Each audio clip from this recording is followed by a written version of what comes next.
people who are coming to Nomad Square, they are not necessarily, let's say, either successful or unsuccessful artists. They are people from various professions Yeah. who found, similar as you did, that poetry has the therapeutical healing effect. And they may be, let's say, technically oriented professionals or just doing... From unemployed to banker. Exactly, exactly, from unemployed to banker. Yeah. And they keep coming and presenting their poems. And now, that's an obvious proof of therapy, is not? This is these people, why they... Yes, it is. It gives them purpose in life.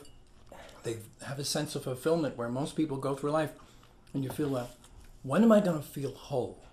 And then you feel empty, and people feel empty in some side. No matter how successful. I work with a lot of celebrities in the hotel, and they always seek alcohol and drugs because there's something missing. But when an artist, and most people too, you desire for something else. So you're never going to have every toy that's going to make you happy, right? You always, so it's normal. Or you feel something missing. Yeah, you know what's missing? Tomorrow. And tomorrow is when you're going to be fulfilled for tomorrow. And then tomorrow's over with, you're going to still hunger for the next day or the next year. When you're great, you feel, I've reached a higher level, and now I want to share that with someone else. It's very therapeutic.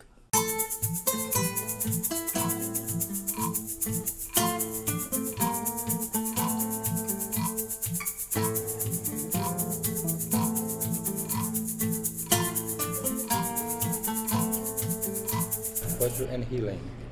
You said that you would not necessarily see it as a healing process. I don't believe it, I'm not absolutely convinced that the art in general should have any healing quality. It depends on individual approach and individual necessity. I mean, if you feel like I'm not writing my poetry to solve some issues or change somebody's life or change somebody's attitude toward life. I'm writing poetry because I have to write. I mean, it's like a major impact of some kind of strange, mystical, universal influence, enigmatic influence on my creativity. And I equal whatever I do, it's part of it. I don't distinguish between my poetry, my art, and my other outrageous declarations and statements and an attitude to be different. But I do believe that it's based on individual approach. You decide that you want to have, like I was influenced by a certain generation and certain art form. Yes, could be healing, but it's not guaranteed.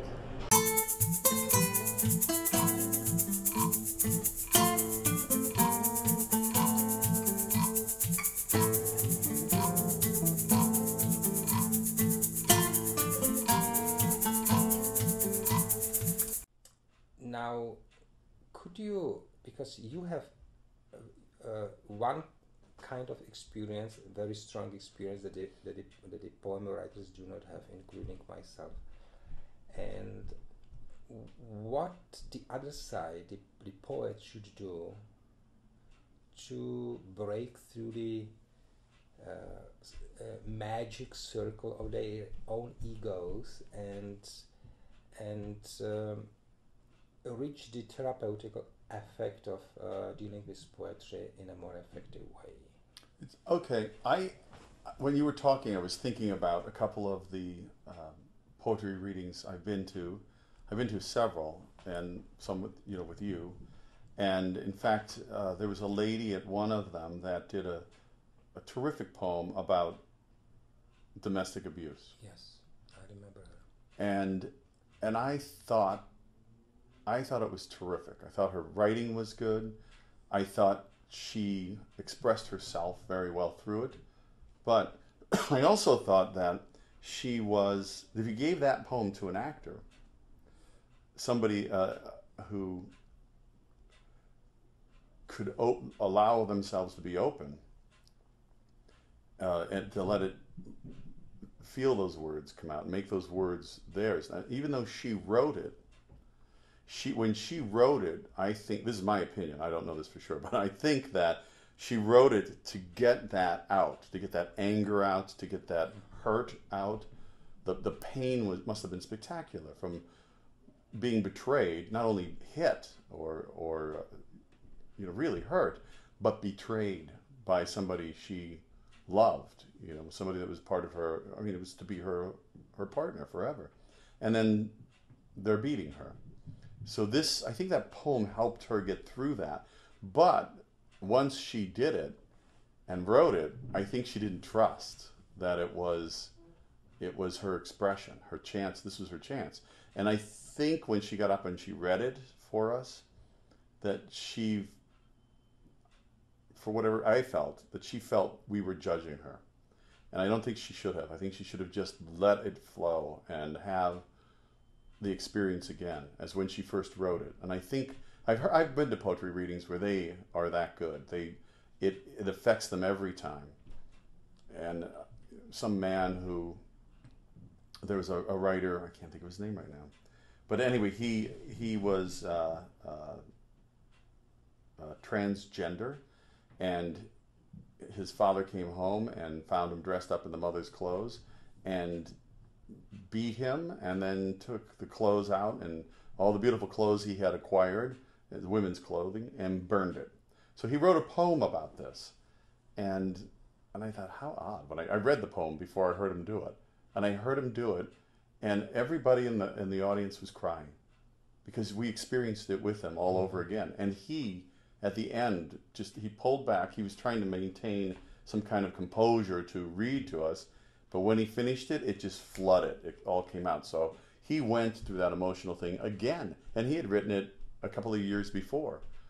But that was his therapy, to do that. But for all of us in the audience, I felt that with him. I felt it with him. The hit from the father, the don't burn my clothes. Oh my God, what a story. And from the South, a black man from the South. And it was fantastic. And I think that as poets, for their own work, is you don't have to act it, you don't have to perform it, you just have to experience it again each time you write it. And that's a hard thing to do because I think it dissipates as time goes on. And that's the actor's job, is to keep it fresh. But I think that saying it out loud, there's a muscular memory that connects and kicks into that first time you wrote it, the first time you had to get it out. And so you'll say it again. And so I think for poets to say their work aloud and read it to people, I think that would be very therapeutic for them and great for the audience.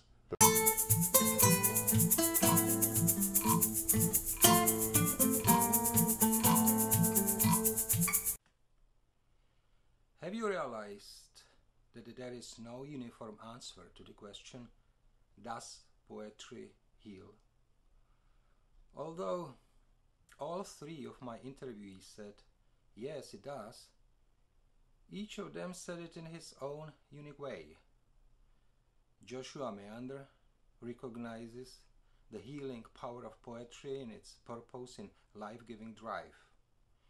He does not say it explicitly, but what he means by that is that the employment of the imagination in a creative way and the effort to share one's traumatic or upsetting experience of everyday life reveals its therapeutic strengths when it's reflected in privacy and shared in public at the open mic. Gabriel Lewicki has been a long-time traveler on the road of art making, and he is far from using words only to employ his reflection and imagination. However, he is not convinced about poetry writing as a self-curing tool. He admits that healing may happen, but only as a byproduct of the artist's creative play with form and imagination. It is surprising that the person most persuaded about the healing effect of poetry was not a poet. Michael Hayek is a performer, an occupation which helped him develop a sharp insight into people's feelings and cultivate his sense of empathy in emotional forms. Unlike a poet absorbed in him or herself and locked up in his or her ego, Michael's insight enables him to be more objective in evaluating the semantics of what poets write and share. He suggests that the therapeutic effect of writing and reading might ever be multiplied if it were lived through at any post factum poetry reading with the same emotional engagement as it had been experienced at the time when the misery happened to the author. I believe that poetic figures of speech, like similes, metaphors, parables, irony, allegory, etc., put into the structure of a poem that has rhythm and a beat, can turn people's negative emotions into kindness, peace, delight, and joy.